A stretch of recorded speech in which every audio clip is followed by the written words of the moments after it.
my co-host to help let people in pay attention too. But I'll go ahead and get things started just by introducing myself and welcoming everybody. My name is Natalie Fritz, and I am the Archivist and Outreach Director for the Clark County Historical Society. And I've been doing these virtual programs since 2020 on various local history topics. And I like ones like this where I'm not going to do most of the talking. I've got people here that are the experts on this, or that were more heavily involved, that were involved in this project, that can talk more about it. So we're going to be talking today about the Springfield Burying Ground Project, about the cemetery that is alternately known as the DeMint Cemetery or the Columbia Street Cemetery. But now the Springfield Burying Ground is the wonderful new sign that that is over it. As with all of our virtual programs, this one is being recorded so that we can share it later. It'll be up on YouTube. It'll be up on our Facebook page. It'll be searchable, and people will be able to find information if they're looking for stuff about old cemeteries or local history or things like this. They'll be able to watch this again. So this is a good kind of oral history record of what happened that people can watch and look back on. You can ask questions or talk in the chat if you like. Using the chat function, we'll try and pay attention to that. We may have to mute people at some point if you have background noise that's not related to what we're talking about or anything, but you can always unmute yourself if you need to. So yeah, well, I thought I would kick it off with a slide that is one of the best pictures I know I was able to find of showing the cemetery in the it was an undated picture, but we figured out it was from the 1920s based on other things that you can see in this aerial view here. So I thought that this might be a good starting point to just kind of talk a little bit about people here that can jump in. Anyone in the audience can talk about what you see in this picture that's different from today. But I think it's a really great shot showing the cemetery. Kevin, do you want to jump in there first, or you want Bob to? I think Bob was gonna kick us off, right? Yes. Okay. Whatever, Natalie. Thank you very much. Yeah, Bob, I thought you could give a little bit of background on because I know that this 20s picture, this was over 100 years into the life of the cemetery, and I know going through articles in the newspaper back then is that there was already lots of talk about this cemetery's in terrible shape. Something needs to be done about it. We need to be honoring the pioneers. I remember seeing articles about work that was being done by Boy Scout groups and different things to try and clean it up even then. So, and we know from the records that there was a big restoration or big project that was done to preserve in the 20s. So I thought you could give the background on this 2020s, 100 years later. Well, the cemetery, as a lot of people know, was in terrible shape. It was a collecting ground for you name it, and it probably happened there. So my wife and I really walked through the cemetery one day, and something ought to be done. And we are not the first group that's ever tried this. There have been several groups. And so finally in July 7th, 2014, I decided that I would write a letter to Springfield newspapers telling about the terrible condition of it, and we're going to try to get a group together and maybe we can get something accomplished. Well, in the letter I put, I wonder how we're going to raise $100,000 to do this cemetery. Well, I'll let Tom get into that later. Believe me, it's a lot more than $100,000. So I talked to John Landis at the Turner Foundation, and he thought it was a great project. And he turned me over to Kevin Rose, and Kevin is a historian for the Turner Foundation. So I talked to Kevin a little bit about it, and he also thought, this is a great project. We've got to get a group together to try to get something done about this cemetery. So, in talking to Kevin, we decided that we had to get Tom Loftis on board. And Tom agreed wholeheartedly, I think, to get on this board. And he went up as the leader. He headed up our board. So after talking to a few people, and I think Tom really got the ball rolling. And so we looked this project over, and I thought, wow, how are we going to do this? So Tom, I think it was suggested that each of us get one or two people to join us and kind of get a nucleus of the group and get a board formed, and we did that, and we got some great people that are really interested in the project, and they knew a little about that type of project to start with. So we started to have meetings. I think we started about once a month, I think, and we got it going. And after we got things going, I called the recorder's office in Hamilton County. In 1801, this was all Hamilton County, and all the land records came out of Cincinnati. So I talked to him, and he informed me that all those records were sent back to Clark County. Well, we didn't know that. Now, I found some of them. I think Kevin found some. So we found out that the land was part of the Sims purchase. Sims bought this land at a land sale in Hamilton County, and I forget the exact figure, but he bought hundreds of thousands of acres. And this being part of that, just barely, we're just barely in the Sims project. So we got that determined, that where the land came from, who owned it, and then it was donated to the city, or actually deeded in 1803, about an acre and a half. It's give her a little, take her a little. And the first burial, as far as we know, was 1803, and that was James DeMint's first wife. And as they'll tell you, James died later in Urbana. He's buried with his second wife in Urbana. So the burial ground was opened from 1803, and it was closed in 1844. Now, this being a fact, but it didn't work just like that. If you had family buried there, and you had family members that died later on, they let them bury there. And I think that went on to, oh gosh, I don't know, 1862, 3, something like that. In the meantime, of course, Greenmont had opened in 1844 and started burying in 1845.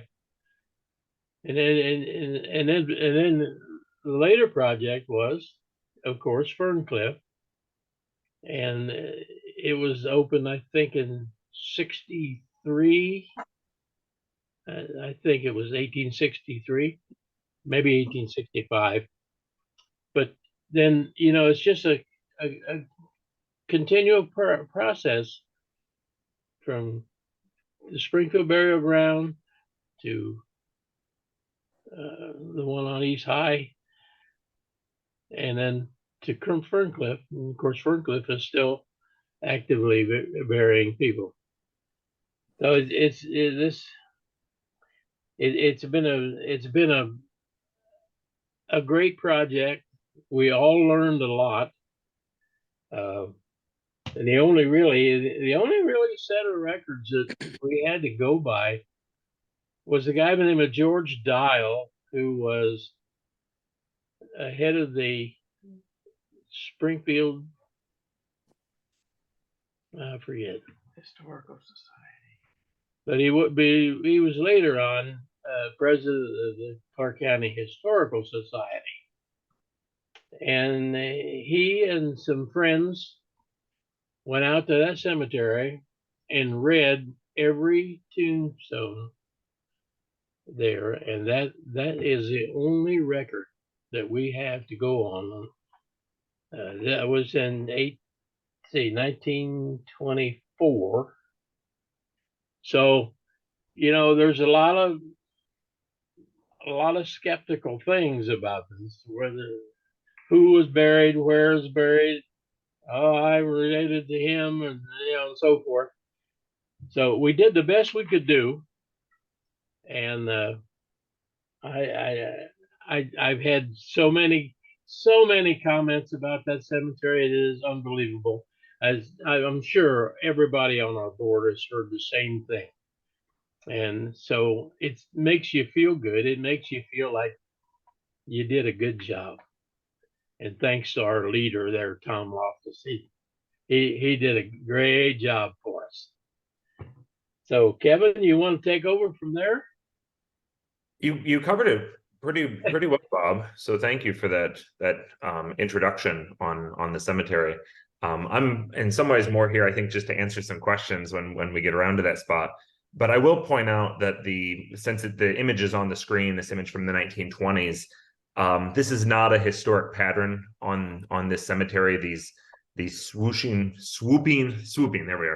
lines coming into the middle.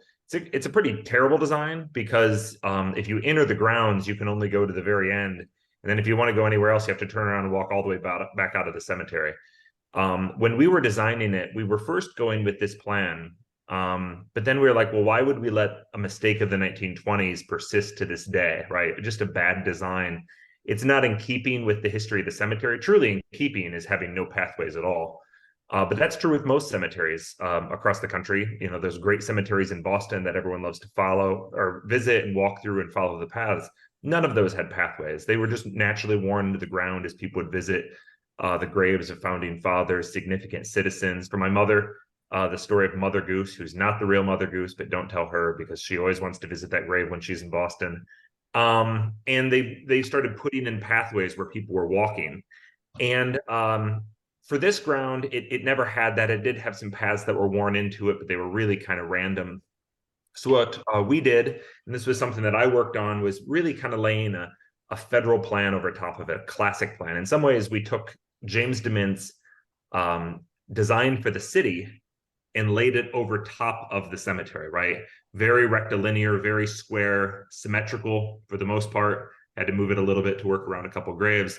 But if you think about it, that large open area in the middle is the old city green. We have pathways going through it today.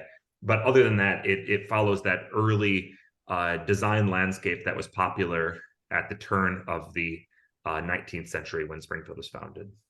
So I have a billion things I could talk about, but I really want to hear from other people, including the amazing Chris Hazel and also Tom Loftis and the work that he did to make this project happen. Well, I have a question really quick about the old path. Was that just, did that get buried under over the years? It did not. It was at some point removed. One of the things that, Bob, that I think your introduction made it seem like this was all very concise and neat and that we just moved swiftly through. We had a bunch of start and stops. We had years we weren't meeting. This was before Tom Loftis got involved. The passion was there, just no one really had the time. And it wasn't until Tom got involved that we started meeting much more regularly. But in the meantime, over these long kind of layoffs as we were thinking through things, I think part of it, we just weren't happy with the designs either. They weren't inspiring. They didn't seem to work. So we kind of felt, I think, that we were back to square one because we really wanted to take a fresh look at it. But we worked with Darbrooks Hedstrom at Wittenberg University. She was the first archaeologist involved in the project. She brought, probably across the life of the project, 30 Wittenberg students down here, and they worked on classes both in regular fall, spring semesters, but then also they had a summer, kind of like what is often like a J term, where they were spending really an intensive period around midsummer out at the Springfield Burying Ground doing archaeological work. It was not the same type of work Chris was doing. That was much more in-depth, much more high stakes, since it involved human remains. Definitely more intrusive. Definitely more intrusive. DARS was really going about 6 inches down. It was looking for tombstones. It was looking for funerary objects, things that people may have set out at graves. It was looking for these types of things. It was also looking for these sidewalks. We specifically selected areas along this pathway so we could find these walkways. And we found crushed gravel where they put down gravel underneath to be able to pour the concrete. But no concrete was still visible that we were able to find. So they did a pretty good job removing it. Now, we only selected a couple areas. I'm sure if we've dug up this entire section in these spots, we would have found some concrete. But in the areas we sampled, we did not find any. And before we get into the work that Chris did, I had a question about the ground penetrating radar that was done. Wasn't that done like around 2010? So, or yeah, somewhere in that period. The idea of ground penetrating radar is great. I often tell, when I'm giving tours of the cemetery, I often talk about the movie Jurassic Park, as the lead character is there and they're shooting this jolt in the ground and everything shakes. And then it puts on their screen a perfect image of a velociraptor skeleton. That is not ground penetrating radar. Ground penetrating radar is this machine that kind of looks like a big goofy lawnmower. And you just, like you're mowing a lawn, just keep moving back and forth, and you set the settings to go at different depths. And the result is really what looks like more like static on a TV screen. And when you see more grouping of that static, you know that something's there. For the most part, this is tree roots. And Chris can talk a lot more about this. Yeah, let me say a little something about it. Yeah, please. So, I mean, and you know, she had a really good idea. And the thing that we found, so ground penetrating radar gets confounded pretty quickly if there's like built up ground, you know, like what you'd call landfill. And what we found real quick in all of our like trenching and whatnot was that people had, you know, not only probably removed this walkway, but that they'd come in and smoothed out the cemetery. They'd filled in the collapsed, you know, grave shafts, and they brought in a lot of like, you know, industrial debris from off-site, and that had metal in it, and that had, it had hard, I don't know, like leads and stuff like that. And that is really going to confound any kind of solid ground penetrating radar study. And, you know, they didn't know that at the time. And I think it was a good shot, but it's why it gets there's a lot of static when you put a whole bunch of slag and stuff over top of a cemetery. So, well, I thought here we can get into the pictures that you shared, Chris, and you can explain like what we're seeing here is in your process or anything, or if you can tell me about like what your process working was. Oh yeah, ours was really. We had a basic archaeological. We're going to take away the topsoil, and we're going to get down to soil that was quote unquote not disturbed by either the burials themselves or by the restoration or smoothing out of the cemetery efforts. So we had a smooth tooth bucket, and we had a specific depth we were going to, with a policy of zero disturbance of markers as well as the burials themselves. And we went down to the exact depths we needed to, the limit of disturbance. that, you know, that Kevin's talking about as far as the design. And, you know, and what was there was what we discovered, you know, that's what we documented, but we only went as far as we had to go. We didn't have to, we'd already had, Ms. Hedstrom had done the background test pits and the ground penetrating radar studies. And so we weren't worried about hitting burials right away.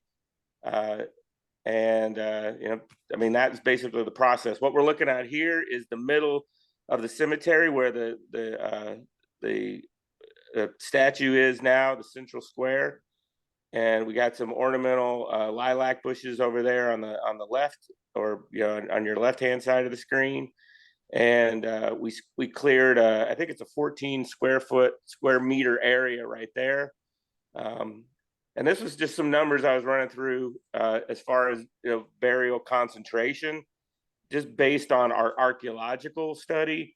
We found within that 14 square meters, 15 previously unknown grave markers. So you're looking at a grassy area, you know, just smooth grass. There's no markers whatsoever, but we found broken off the bases of 15 gravestones. Now, you can have a headstone and you can have a footstone, and a lot of times you'd have both.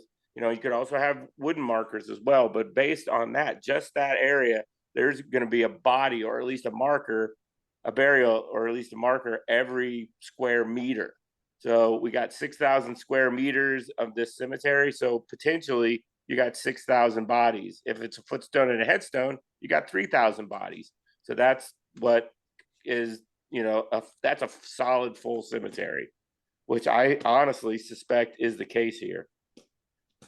Yeah, so here we have, this is interesting. So this is where the wall is right now. And then there's the entryway with that beautiful archway, gorgeous design. There's no markers at all until you get way down near in the mechanics union at that red building, or whatever it's, mechanics hall, whatever it's called. Machinist. Yeah, right there. No markers at all.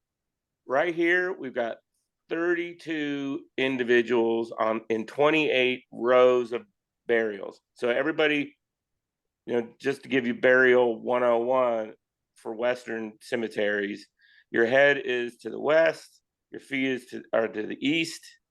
So the heads are towards the red building. You're being laid in the ground that way. The premise is, I mean, you know, there's all kinds of reasons, but that you rise up and see the dawn of Resurrection Day. So your head is to the west because you're sitting up in your grave and you're looking east.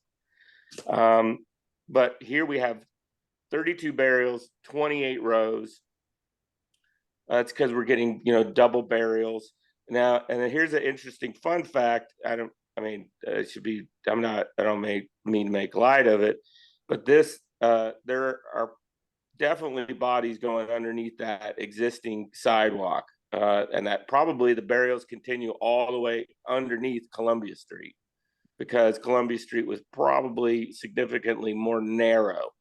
I mean, we can't ground truth that, but we did see burial shafts going further to the south. Yeah, so that's where we excavated. Oh yeah, and this is how tightly packed they are, right? This is a profile. This is looking to the north, and these are not the bases of these burial shafts, you guys. This is just the extent of our excavations. But we have a headstone of burial 3.1. At one point, we thought burial 3 was just an exceptionally long person, but it turns out we found the differentiation in the grave shaft of burial 3.2. So we have a headstone like butted right against the feet of another burial.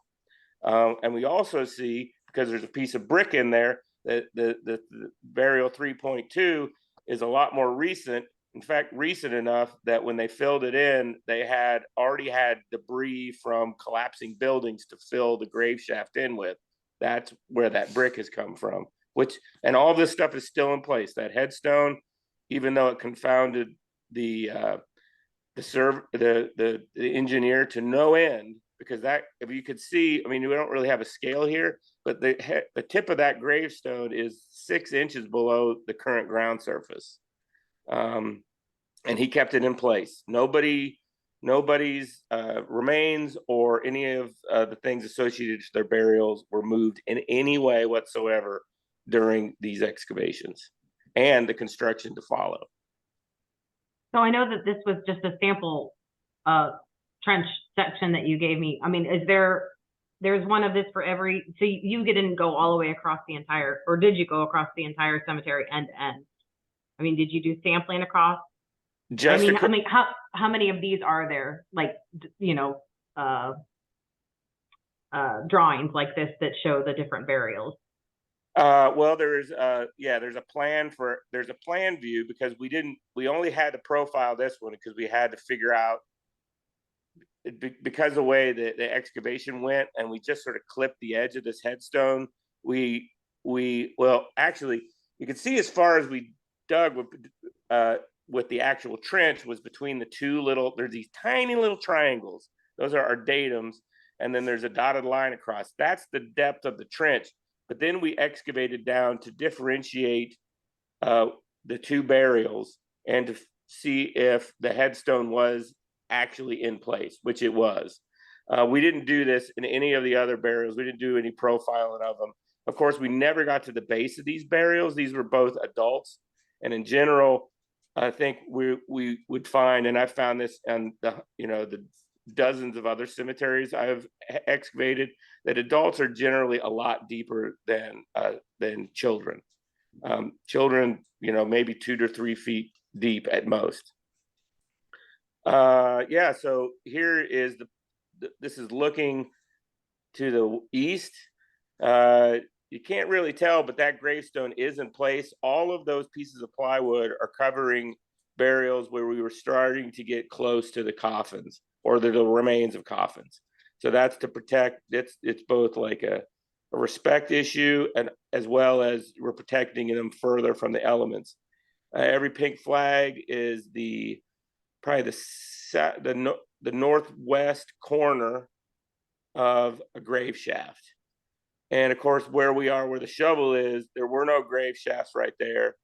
But you can see off to the left-hand side, there's a burial that we've covered up. We further, clarified, and there are actually a couple of burials there, but we hadn't gotten farther enough down. And you can really see, I mean, I can see, because, I remember Tom coming out and being like, I can't really see that. But there is, but after you get used to it, underneath that orange bucket, right there, you could see a grave shaft going down, like straight. You could see the two walls, and the yellowish dirt is the subsoil, and the dark stuff that's sort of mottled and mixed up with the yellow stuff, that's the old burial shaft. Now, we're not hitting burials. We're still, you got to go 6 feet deep, right? So that's not 6 feet deep at that point. And this is what you're looking at to the east half. So there we go. There's a picture. We have a high ground where we didn't excavate because we were worried about, burials right there. We were able to take that down later, but that's the extent of our excavations. And you can see that brick is down there at the bottom of little red dirt at the bottom of the the vertical, ruler, the white ruler going down. But still, we're not anywhere near the base of these burials. And that gravestone's still sitting right there. Kevin, you want to talk about like this, because this is associated to your replacement of markers, like finding spots for the new new grave marker locations. Oh, Kevin, you're muted. Yeah. Thank you. There we are. So that's an interesting question. So as Chris was just saying, the number of burials is, I mean, there's a bunch of different ways of calculating it. So before we get to that, just on burials, it's possible that there could have been, as he was saying, up to 6,000 people here just on square footage. I think standard numbers put it somewhere in period of cemeteries of this around 4,000. So what we did is then we started comparing the numbers, like how many people died in Springfield between 1801 and 1844. Now, there was still some burials after that. For the most part, they moved burials to Green Mountain 44 and came up with a rough estimate of around 1,200 people that died in Springfield. That's taking population numbers every single year, some of them estimates, growing the population slowly. If you know population in 1810 is this and 1820 is this, or 1810, 1815, 1820, kind of filling in the numbers between, being generous when possible, and then taking mortality rates based on accepted studies of frontier communities and how many people would die. It could be higher, right, if there's a higher mortality rate, but we don't have any major cholera epidemics or anything major until after the end of the cemetery. The first big one's 1849. There were some earlier ones, but nothing that was major that caused mass level of casualties. So with those numbers, you're more like 1,200 to 1,500, which is where I put the number of burials in the cemetery. The reason we say that is even when Dial surveyed the cemetery, there were about 175 stones. So most individuals that are buried here, we do not know who they are, no matter what the number is. I mean, even on the conservative estimates, there's well over 1,000 people we do not know who they are. And we do not know where they're buried. I mean, we know basically it's an acre and a half. We know they're all buried under the ground everywhere, but we don't know specifically where people are at. On that, the Revolutionary War veterans, of the 8 veterans that are buried in the cemetery, we only had confirmed burial locations as of 1926 of 2 of them. The other ones were just guesses. In 1932, when it's not Works Progress Administration, the Federal Writers Project, I believe, was the one managing the project. When they were doing this work, it was a federal mandate with historians, putting people like me to work that were out of work because of the Depression. They had them go into the cemetery, not into the cemetery necessarily, but they had them do research and figure out who likely was buried in the cemetery. And they only had 2 names that actually they could find tombstones for. The other 6 they did not. So when they went to put markers down, they randomly placed them in the cemetery.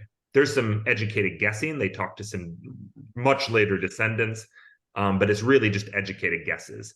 So what we did is we took those 6 people and we moved them slightly because where they were randomly placed didn't work within the designs we were creating, and they're not buried there anyway, right? So why keep them there?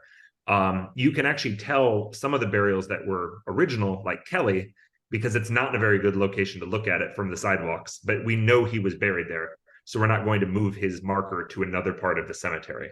Also, on top of that, it's important to know that a lot of these tombstones have been replaced or reset over time. So even ones that are there in the ground doesn't mean that person's actually buried there. And we have found instances of markers that are in the ground, but our notes said that they were elsewhere in the cemetery.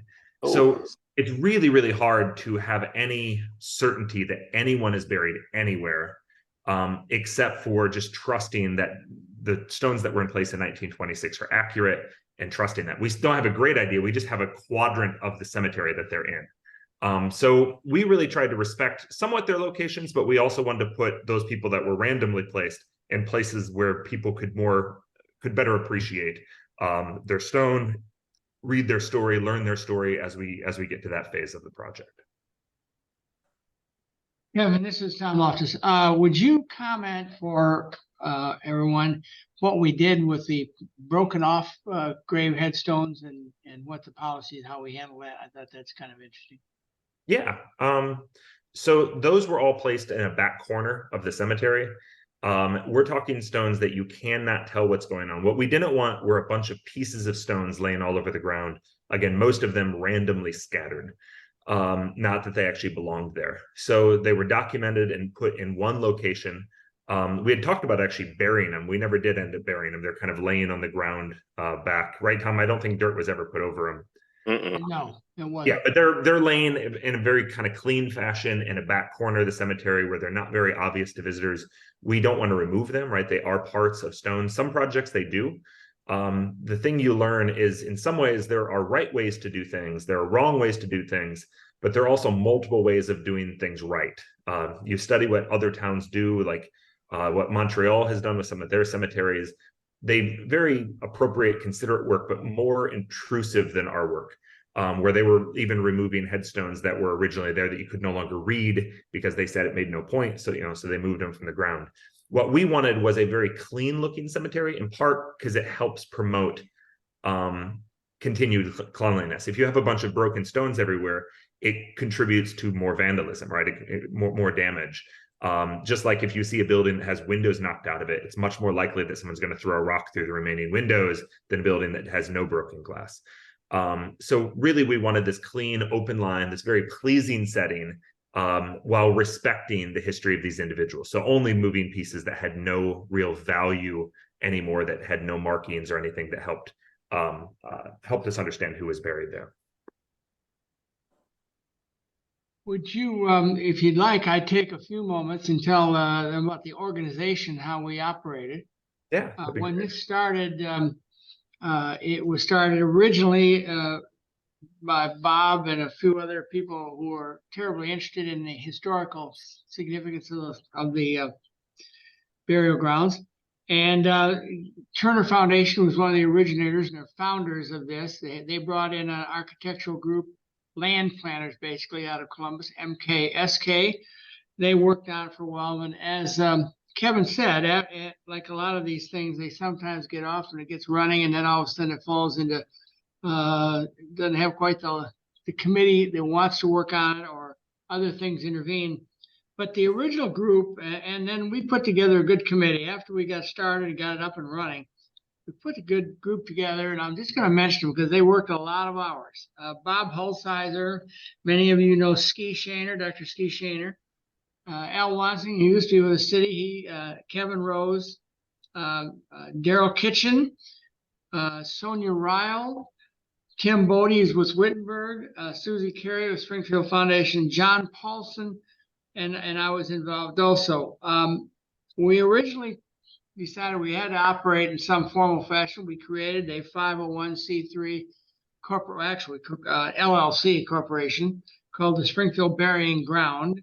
And we then qualified for a 501c3 so that the funds donated to it were tax deductible. Some of the things we did do, we did a lot of work on title, on who the ownership or any encroachments. We did a survey. Mark Scholl was surveyor here, did that. We brought back MKSK, a fellow named Rick Espy, who helped us lay out the design work, and along with primarily all the fellows who were and women who were involved historically. We argued about what we could or couldn't do, and but we finally got that launched. And then we had to do two things. We made a really bright, a very good decision. We brought Chris Hazel on board. I think Kevin might have brought it up, or I think he might have been the one that said, hey, we're going to be dealing with a number of bodies here. There's a lot of rules and regulations that you've got to comply with. And you want to be respectful, first off, and not cause a problem. But we did bring Chris on board, and he handled the direction of anything that we get into the underground and the burials and how we treated the bodies. It was quite an experience to learn, but that was a brilliant decision. And Chris, thank you for your help on that. Thanks, Tom. We used Colac and Harmon Dunn as our attorney, and very rich. We worked with the city. The city was very kind in this. They gave the site to our group. I think they may have thought at the first time that they had just gotten rid of a problem, and it gave it to someone else. And fortunately, we had the right group that wanted to do it. So the city was very helpful in that. Then basically we brought on John Paulson, who was an engineer. We got into this construction work and started digging these trenches and all this stuff. And so John Paulson came on board and served as our project manager all along. We put it out to bid, and it was won by CNN contractors, and they brought in all the subs. Most of them were local: Hayes Fabricating and Mark Scholl and Gillum Landscaping and a masonry company whose name escapes me. They were out of Dayton, but they all did. We had virtually no problems with them. They were really great to work with, and between Kevin being there almost every day, and Chris there, and all the others, and Bob Hulsizer held my feet to the fire all the time. So it was a good group to work with. We then brought Mike Major from Urbana when we decided that we were going to put a sculpture up there.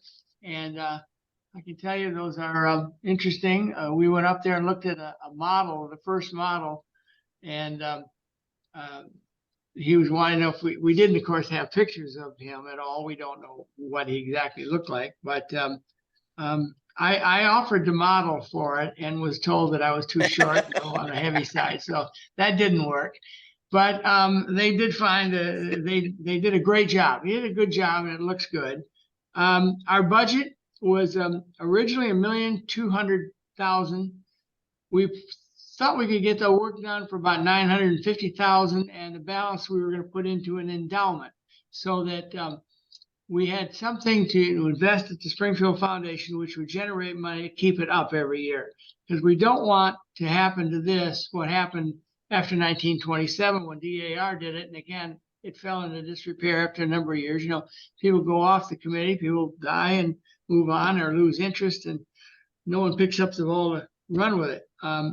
But we ended up, unfortunately, we ran into the graves we did not expect to run into, at least at the numbers that we did.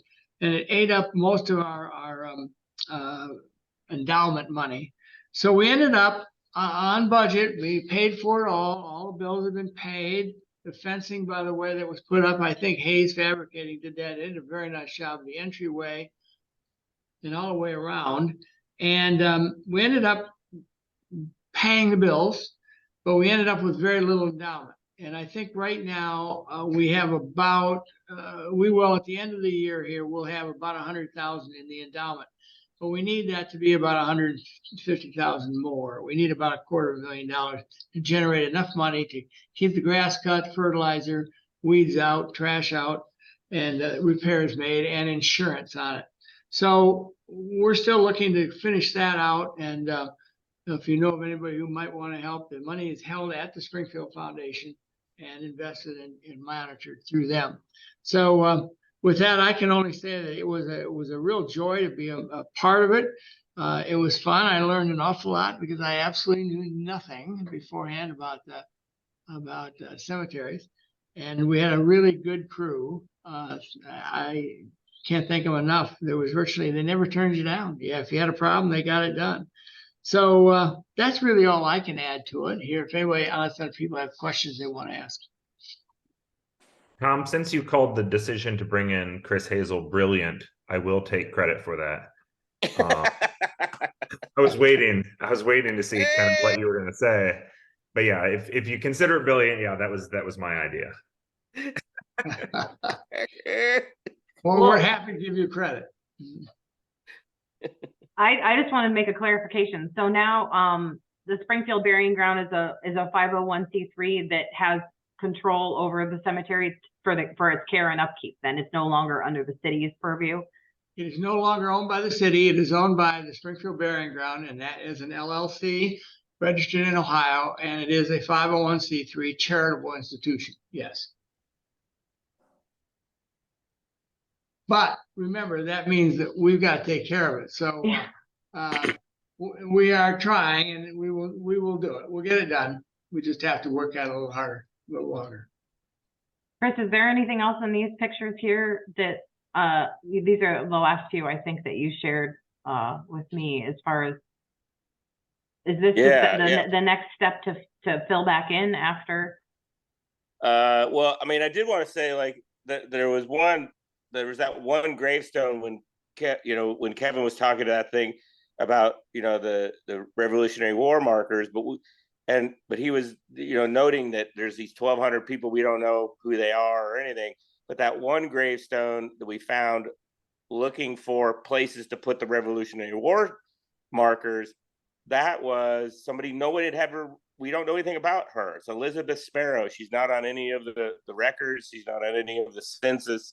She's out of nowhere. It mentions her husband as well. So there are so many people's histories unwritten that are in the cemetery. And I also say one of the things that could have filled the cemetery up as well is people passing along the national road. This would have been a beautiful place to lay someone who had passed away, on the trip. And it's going right by it.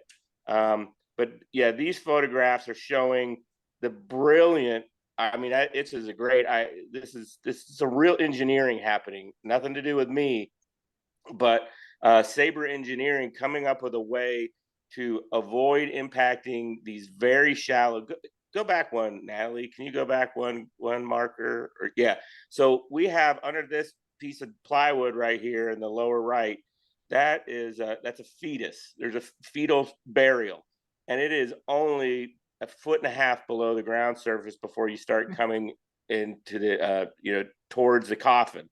And this is not uncommon, really young children, very, very shallow. So we had to figure out a way to not touch that, but to also be able to lay a heavy wall next to it, and then go on to the next one down the line. You see these poured. So what's, I mean, he's not here, right? The engineer's not on with us, is he? No. So he made a bridge. This higher spot, this like light gray area of cement, that's a bridge over a burial. The burial's untouched, and it allows then to put the brick wall on top of that. I thought it was a genius plan. Yeah, so I don't know, is there any more? Is that it for excavations? Oh, well, there you go. Yeah, and then then we get to these are all from I taken the day of the dedication in May. Yeah. So I thought this could generate just some more conversation if you guys want to add anything to how decisions were made for the graves that are enclosed like this. I'm not really sure the proper terms for this part here, but I thought you could talk a little bit about this part here, the new headstones and everything. So I'm happy to chime in. Chris, on that note, if I can, Natalie, if I can in a second go back, what I didn't realize that's what Chris was asking me to talk a little bit about. It's the work that archaeology can do on finding these types of details that we didn't know exist, because women are not included in the written record, right? And history is the written record. And it's something I talk to students all the time, and they're like, we're gonna resurrect women's history. We're gonna study women from early Springfield. And the reality is you just can't, because you don't, for the most part, except for isolated incidences, have any information on them. They can't vote, so they're not on any voter rolls. Censuses up into 1850, after the cemetery is out of use for the most part, do not include women's names unless they're the head of households. Even then, it contains very little information on them. We don't have most church records or marriage records remaining because of fires and other causes. A lot of the women who are buried here in this cemetery, there's a much larger percentage of women and children in this cemetery, as you have in any pioneer cemetery, because women are dying in childbirth, and then the men are living long enough that they're dying when Greenmount opens. So they're not buried here. They might be buried next to their spouses, but typically those men are remarrying, and then they're buried with their new wives and their families. So this is a cemetery filled with a lot of women that we do not know their stories. So when we're able to find these details, it can tell us everything in some ways, even though in the end it's just their name, a little bit of information. We can then kind of surmise based on other things their story, but we'll never fully know their stories, unfortunately. I'll be frank on some of these. We're a large committee. We didn't all just immediately hold hands and sing Kumbaya, and we're in complete agreement on everything. I mean, I think everyone's been part of various things. I wanted a little more simple stones for the Revolutionary War burials. I think they turned out beautifully. I think they're really nice. It was overwhelming the number of people that wanted this design. This was actually designed by our landscape architects out of Columbus. So this wasn't just a committee member that wanted it. They wanted to really make something where you would notice them, where people would see them. Right now, they don't look the best, I think, because the greenery hasn't filled in. I also personally think we probably need to do something about this stone. It was a last minute decision, and it kind of takes away from the overall aesthetic in my estimation. So I think if we can get some grass back up a little bit closer to them, and then see that greenery really fill out, this cemetery is going to look all the more beautiful in another 5 years, another 10 years, another 15 years, as the trees fill out, things age and start to feel like they fit in. Right now, the newer stones feel really new, right? And the older stones don't. As things start to weather and age, I think it's all going to start to come together much more as a harmony. This is that section that you talked about where the headstones are that or pieces and parts. I know that Bob, I remember you had a list of names that you could partially make out that he was doing research on. Kevin, I think you were doing some research too to try and figure out if any stones could be matched up or with people or anything like that. But I know that these were ones that there really wasn't any information that could be gleaned enough from them. Yes, and thank you. I was actually forgetting some of the stones with writing were on. The plan was always to keep the stones with writing above ground, so they would be available for later research. So we could study them, and if we find other pieces, they could be pieced back together, maybe reconnected and put back into the ground. So that's where these were placed. I was talking more about the little pieces, which are on the other side that have no marker, no identification. It's important to have those. Again, if we're ever putting a piece of the stone back together, they're puzzles. We might be able to use one of those. We might discover it goes with them, but we also don't want them just strewn about the ground, laying all over the place like they were before. So are they far back towards the west end? This is Mother Stewart's. This is Mother Stewart's right there. Right. Yeah. One other thing I would add, those trees that are there, we had those looked at, we've had them fed and treated, but they're getting to be very old. So one of the things we're going to try to do, if we can raise a little money to do it, is to plant some new trees along this back edge to make sure that they are taken care of and they're growing and they're beginning to develop as we lose some of these other bigger trees, because they're quite old. That's something we'll try to get done a little bit each year over the next 3 or 4 or 5 years. It's actually one of the things that I find that people don't always think about. You talk to people, and I remember it came up on several different occasions that people would say, oh, well, DeMint, the stories are that DeMint was buried in a corner of the cemetery under a giant oak tree, right? And they find the giant oak trees, but of course the giant oak trees at Greenmount at Springfield Burying Ground were about this big around, for those of you that can see, right? About 6 inches in circumference when James DeMint died. So they were not giant oak trees. These trees are well over 200 years old. Some of them are closer to 250 years old. So they may have been a little bit bigger than that when he died, but they would not have been declared a giant oak tree, right? Those trees were probably 250 years old back then and have since died and are, long gone. And I don't know if anyone has ever read much on Frederick Law Olmsted. I'm a big fan of Olmsted, and I always like to use the term Olmstedian vision, because Olmsted believed that what we create these days, we don't create for ourselves, but we create for our grandchildren and great-grandchildren. And I think the idea of planting trees now is not really an investment in us today, but these giant oak trees are going to die, right? They're reaching their lifespan. There's been a lot of construction on the ground, which will also shorten their lifespans. What we need to make sure is this feel of these big trees exists in 100 years or 150 years or 200 years. And to do that, we need to be planting those trees now. So we're never going to really see those trees become the giant oak trees, but someday, hopefully, people will be telling the stories and know exactly when those trees were planted. This next one, I'd taken a picture of the beautiful poem that Bob and Flossie, son-in-law, had written. That's out there. That if you can, Bob, if you want to speak anything to that, Well, the group decided there should be some kind of a poem about the cemetery and the land around it. And so I emailed our son, our son-in-law. He is a licensed poet, although his poetry was cowboy poetry. And he went to a school with Baxter Black. I don't know whether you people know him, but he's the most famous cowboy poet in North America. And he really enjoyed writing it. And I said, well, what can you do for us? Well, he says, how old is it? I told him about how old it was. What kind of bushes, what kind of trees, what kind of, I got to know all this so I can put it in the poem.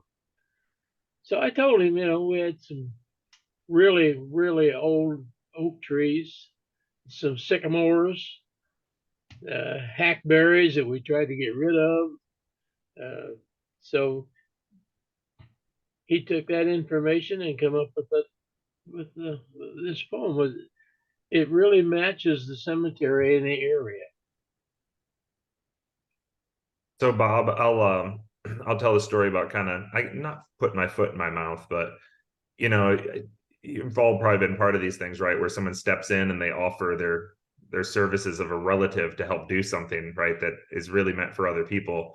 And when Bob said his son-in-law could write a poem, I'm like, Bob, that's thanks, but we don't want your son-in-law to write a poem for us, okay?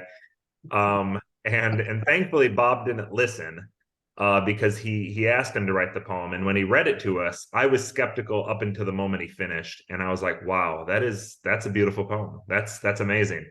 And his connection back to Springfield, Bob, you didn't get into that, but it also really powerful. And so I'm happy to admit when I'm wrong. I don't do it often. Admit it, not be wrong. Well, you're I'm not wrong very often, Kevin. But I was wrong in this case, and it was a great addition. So thank you, Bob, for your perseverance and not listening to the naysayers. I wasn't the only one, but the naysayers in the group who thought it was a bad idea. Well, you usually have great ideas, you know.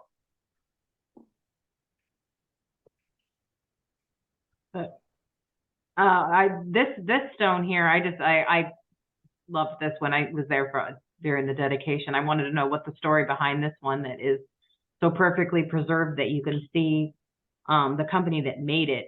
So this one had to have been a buried one. Yeah, this is one of the ones that Chris was referencing earlier, was buried back behind another stone. This one, I believe, was actually discovered by our monument restoration company, Centennial Preservation, out of Columbus. It has been buried a very long time, as you can tell by the condition of it. It does have some light damage to it, but the carvings are very much intact. This was not a remarkable stone, right? Historically, what's remarkable about it is that it's not aged, because it fell under the earth, into the soil. All the other stones have weathered, but this is closer to what they would have looked like originally. It's also a really good snapshot of history. So Sophia Jewett was the wife, I believe, of a prominent doctor here in Springfield. Again, we know a lot more about him than we know about her. She was not too old. She was 30. Another thing I love about it is it appears that there's an error in the stone. That 0 on the 30 kind of looks like a 6, but his other zeros do not. And it's interesting, but it feels more like an error than it does an artistic flair. It probably was a failure in the stone, and he just tried to correct it and make it look good. It's carved out of a carver, and I forget the name. It's Henderson and something out of Cincinnati. And Cincinnati is historically the city of carvers in America. The best carvers in America often are coming out of Cincinnati. They had great art schools later on that are training a lot of the great stone and wood carvers in the United States.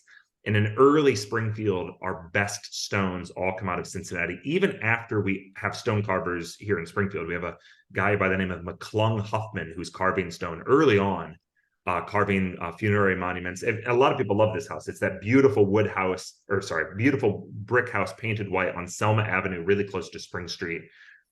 Everyone asks about it. It's an old federal style house. That was the home of McClung Huffman, and that's where his stone yard was at. He had the stones and he would carve them there. But this stone is all the more special. And understand, this is 20 years, almost to the day, before the first train arrives, and from Cincinnati, which arrives in 1846. So this is the stone that is carved in Cincinnati and then transported to Springfield by wagon. Pretty amazing the amount of money that would go into something like this. But the Jewetts are one of the wealthier families. This is not wealth the way we know it in industrial history, right, in Springfield, like the Bushnells or the Warders. But in early Springfield, this would have been one of the families that's easily probably up in the top 5 or 10% in terms of wealth because of their occupation. And this one is just short of 200 years, so it's amazing to see how beautiful it looks. We need to celebrate her birthday. Yeah. My brother's birthday. if you guys wanted to add, I know that this project, this was originally part of the statue projects that they were working on. I mean, I know there was talk for years that there needed to be a Dement statue. And I think that the original part of the project fell to the wayside. Was it revived for this? That's what I wasn't sure about, because I remember this was one that was discussed. I remember talking to Ann Benston about this years ago. I can say that from my point of view, it came up once we started the project. We'd like to do this. It became a kind of an add-on. We thought, and many in the group thought it would be a really nice thing to do. I don't know if it had any connection with an earlier time that they were looking at all the sculptures or not. Maybe Kevin or Bob or somebody else. I don't. This is the first time hearing of it, Tom. But, I thought that it was part of the list of. Well, it probably was. And Ski was on that committee, and Ski was the one championing this. I mean, this is another one of those that at various points we're like, Ski, I don't think we're going to do that, right? We're not gonna. And Ski just kept pushing forward. He knew what he wanted, and I think it really turned out well. Our joke is that we don't know what Dement looked like. I've always loved what Tom says, that he offered to model. If anyone really looks at it, it looks a lot like Mike Major, the artist. I mentioned this to Mike, and he was, no, it does not look like him. He did not use himself as the model, but I think it looks like Mike Major with a beard. He needs to grow a beard so we can get a good shot of him, so you can see the likeness. Doppelganger. Well, it's a great addition to the cemetery. What I could add is if someone's really interested in having it named after them, for a small donation to the endowment, we can arrange something. Of 150,000. Yeah, there you go. We will get a little bronze plaque there. So here for scale, you can see some of the people that were around it after the dedication, which was a beautiful day. It was perfect weather for that. These are some more from the dedication. Bob, I can't remember the story of the regiment that was represented here, what their connection to the cemetery was. Oh yeah. I don't. It's the fourth from the right, Bob, is James Dement's direct descendant. Mm-hmm. Right Fourth there. from the right. That There's is on the flag. Was that That Hansel? That's a Hansel. Yes. Yeah. Jeffrey Hansel? Is that? What? Jeff. It says here, former Springfielder, grandson of Mary Dement, son of Horace Hansel, and a direct descendant of James Dement, 9th Virginia Regimental drummer. So they had the 9th Virginia was able to be there with Jeff, and I know Jeff made some remarks at the dedication. I think they were the best remarks. It was spot on, funny.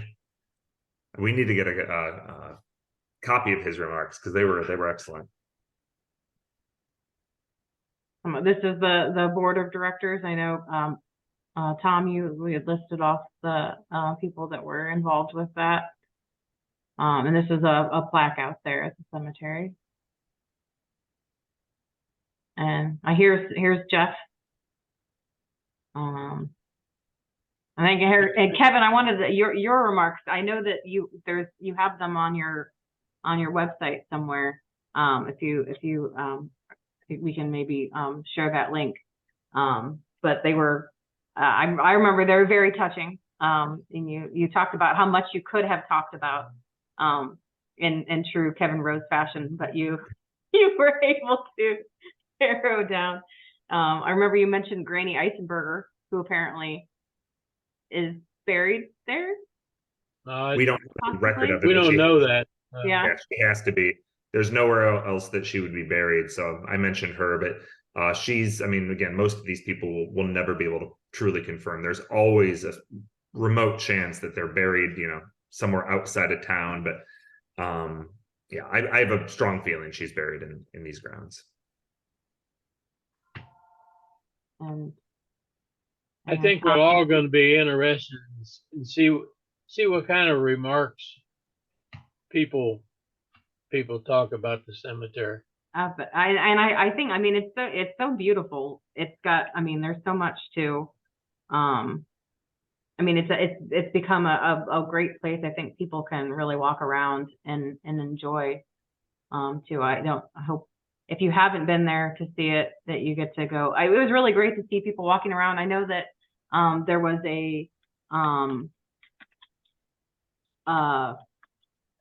descendant of Beardsley that came to do research about, I don't know, maybe 6 months before the dedication. And I said, hey, you should really try and come back whenever they dedicate the burial ground. That they'll have the they're going to be Beardsley will be there. You know, he's in the cemetery, and he has a marker like the other Revolutionary War markers. And I saw that guy there at the dedication with his son and wife, and that was really nice to see. So yeah, it was great to see all the descendants that were there. And yeah, I wanted to say just like one more thing, because Kevin started, you know, he was talking about the ground penetrating radar, and you know, these technologies that you could never even have dreamt of even 50 years ago. And who knows that in 100 years, we may be, with what we have with genetic testing and, you know, the 23andMe, I mean, perhaps someday there will be like, and you know, we have LiDAR, which can look down like 5 meters into the ground. Maybe in 100 years, we'll be able to find all these stories, Kevin. You know, we'll be able to put some genetic information out there, and without intruding on anybody's burial. So I'm hoping more stories. That's what I'm hoping for. It's very true. You know, in some ways, people ask if the change of technology makes my job as a historian easier. It does in some ways, but in other ways, it makes it more difficult because there's that many more places to look, that many more things to check. That just the new technologies, the new ways of finding things.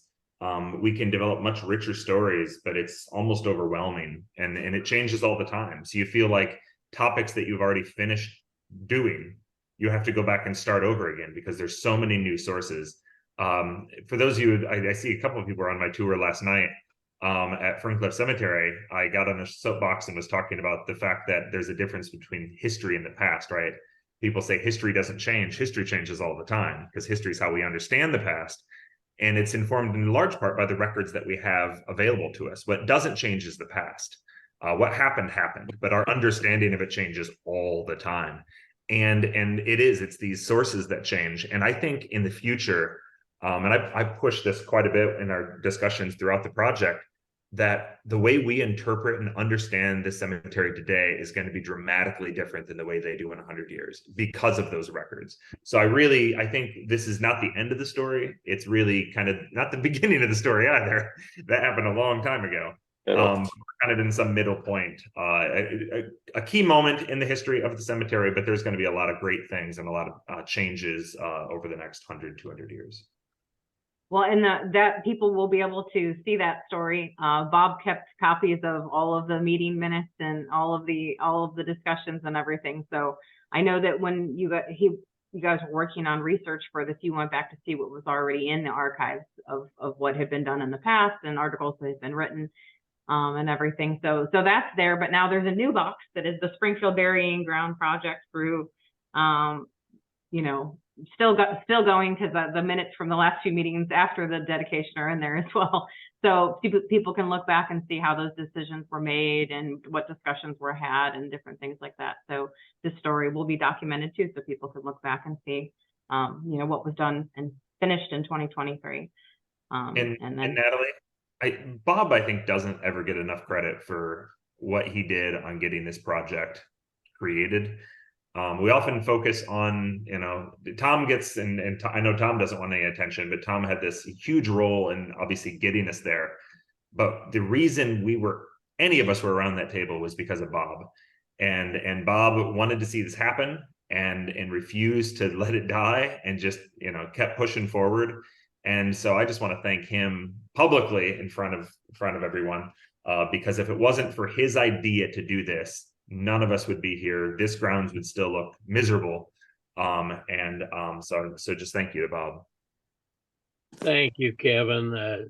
I'm going to put a plug in for you too, because Kevin, as a lot of people know, he organizes tours in various architects and whatever, and he has tours for our cemetery, and he's done a few. And if you would like a tour, yeah, he probably would set up a tour for an organization or something like that. And he is so knowledgeable. And it's a neat history. There's a lot we don't know, but there's a lot we know. Mm-hmm. And it'll be interesting to see what more we can learn about it in the years to come. So yeah, over 200 years and counting. So I see we got a chat there. So well, I put a link to the remarks, Kevin, his website with the remarks on it. So does anybody out there have any questions that you wanna add or ask about the cemetery? You hope you get to check it out and honor the people that are the pioneers of Springfield. It really is beautiful. It's amazing to see what has changed just in the last 10 years throughout all of downtown, and it's such a good piece to be added to all of the changes that have been made, and kind of just to show that over 200 years of change, that by bringing this treasure back for people to enjoy and honor the people that were here well before all of us. So thank you for all the work that you guys did to make this happen. And I just want you we realized the other day that if you look at Google Maps for any section, any address, they have, if you're on your phone or if you're on your computer, you can click on see other years, and you can do a whole walkthrough of downtown Springfield, start going back to 2007, and then jumping forward every few years, and you really get a huge sense of all of the wonderful changes that have happened. Especially, you can go back and see the cemetery before any of the work was done. So yeah, if you want to time travel a little bit, you can do it that way. There is a question in the chat if there's anything that we can do to help research or like Tom would say, you can donate that last 100,000 and a half to help bring it to $250,000 for the endowment. And those can be made through the Springfield Foundation, any donation that you would want to make, correct, Tom? Yes, Yeah. We don't handle money at all. It goes right to the foundation. It goes right into as long as you note that it's for the Springfield Burying Ground endowment fund, it gets there. Okay. So yeah, that is one way. I know that the records of the things that exist for the cemetery are kind of, they're in a collection in a box. So if someone were to come say, hey, is there a book about the cemetery? There's not a book about the cemetery. If you want to write a book about the cemetery, I was going to say, we could probably. Michelle, the one thing you could do is there are, again, several thousand people buried here, likely, or at least 1,000.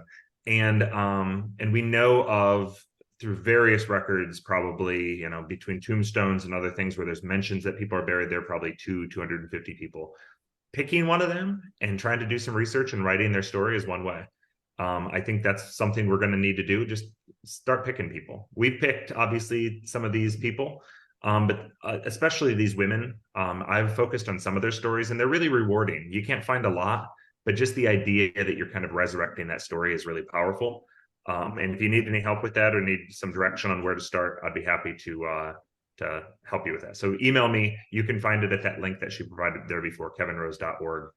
My email address is there, and I'll be happy to send you a list of people who are buried there. And Kevin, if you would be able to provide an up-to-date list of the people that are buried there, we could make sure there's a copy in the archives too, because I don't think what we have is woefully out of date. I typed up the dial list, and I can keep that. Oh, okay. So yeah, and if there's anything in addition to the dial list or anything like that, I said before, in previous years, whenever someone would say, I'm going to look for a stone in the Dement Cemetery, I would say, well, good luck to you. Here's the list.